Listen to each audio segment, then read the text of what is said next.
that negative out. And so now this is going to be a sideways snake. It'll be shifted over 2, and it will look like this. All right? Same thing as if I have f of x is equal to 1 over 4 minus x. Again, you can pull that negative out and put it up in the numerator, and it would be negative 1 over x minus 4. And so this one will be shifted over a positive 4.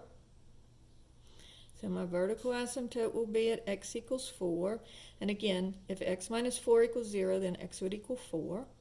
And it's not shifted in the y direction, so it's just going to look like this. But because of that negative, instead of being in the first and third quadrants, it will be in the second and fourth quadrants. So it's going to look like that. And so that's, though, for even and odd functions, you can pull the negative out for the odd functions, and on the even functions, you can just flip it around and ignore them, okay? Now, the last one that we have to worry about, though, is this square root function, all right? Because it's not even or odd. It only has a part of the graph. So let's look at that one specifically. So if I say, so this would be neither, and this is the only one that's involved in neither. So if I say f of x is equal to the square root of x, and then let's compare that to f of x is equal to the square root of negative x, all right?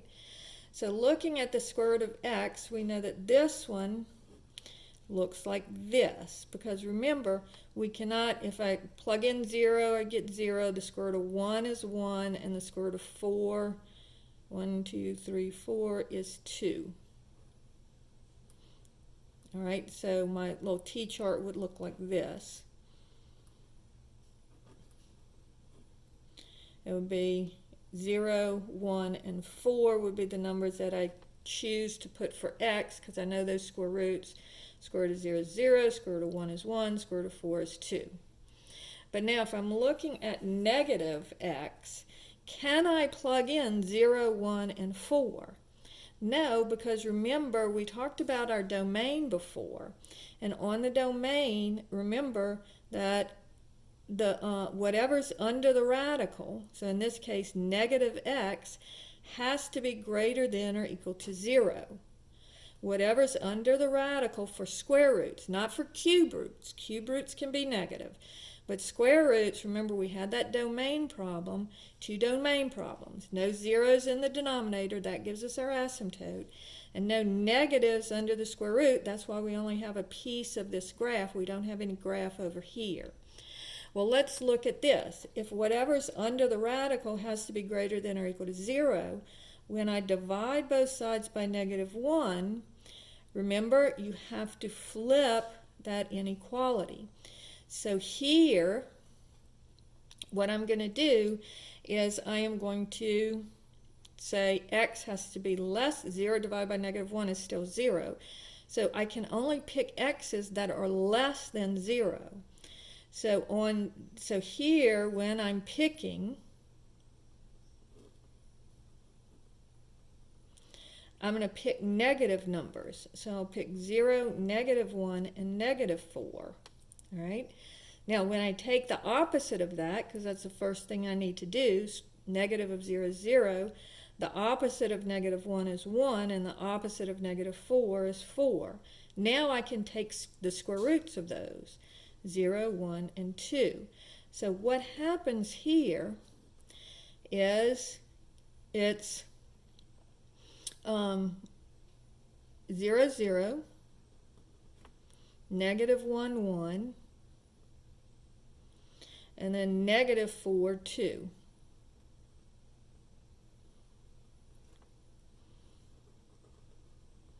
So you can see what happens here is it gets flipped about the y-axis. And this is the only one that we have to worry about that on. So if I'm looking at a function, and let's say the function is f of x is equal to the square root of 5 minus x. So what you do is you say, oh, wait a minute, this is a domain problem. And so I say 5 minus x has to be greater than or equal to 0. And so subtract the 5 from both sides. And then divide both sides by -1. But when I do that, then I have to flip that sign. So I get x is less than or equal to 5. Negative divided by negative is positive. And so it's still shifted over 5.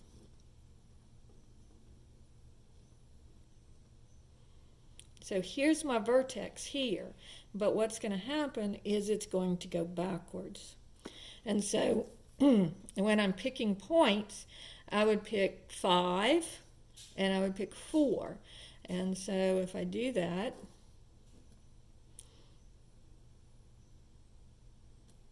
five minus x, and then square root of 5 minus x. So if I'm picking, I'll pick 5 and 4 here to get my graph.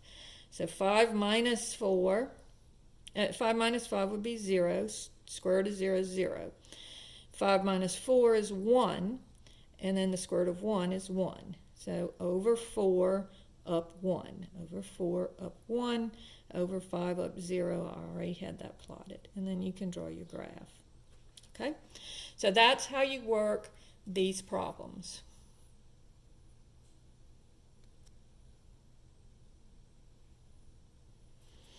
So just remembering what we did, we've got vertical reflections is just going to flip it about the x-axis. And so it's very easy. The V-shapes would be turned over, the snakes would be turned over, everything's turned over. Horizontal reflections, though, you kind of want to look at them and see if they're even functions or odd functions. If you look at an even function, it doesn't matter whether it's, you can just turn this around and make it, instead of 4 minus x, you make it x minus 4. Instead of 2 minus x, you make it x minus 2. Instead of 1 minus x, you make it x minus 1. And it's easier to look at it that way. If it's odd functions, then you can think of it as either being flipped this way or flipped this way. And so this one's going to be, you can just take the negative out. So instead of 2 minus x cubed, make it the negative of x minus 2 cubed. Instead of 2 minus the cube root of 2 minus x, take out the negative and make it x minus 2. So that would be the negative of the cube root of x minus 2. And if it's 1 over 4 minus x, take that negative, put it up on top, and flip it around, x minus 4. The only problem that you have to worry about is with the square root, because of the domain issues. You have to flip this around, and so it is reflected about the y-axis. And so when you see this, you have to look at your domain and see what values you're going to plug in. And so this one, you look at your domain and you say the 5 minus x has to be greater than 0, subtract the 5, and then you can see that x is less than or equal to 5. And so that tells you that it goes backwards. Now, if you have the square root, f of x is equal to the square root of 5 plus x, well, you can switch that around. That's the same as the square root f of x is equal to the square root of x plus 5. It's only when you have that negative that you have to worry about it. So this and this are exactly the same. All right, so that's it for transformations that are dealing with reflections.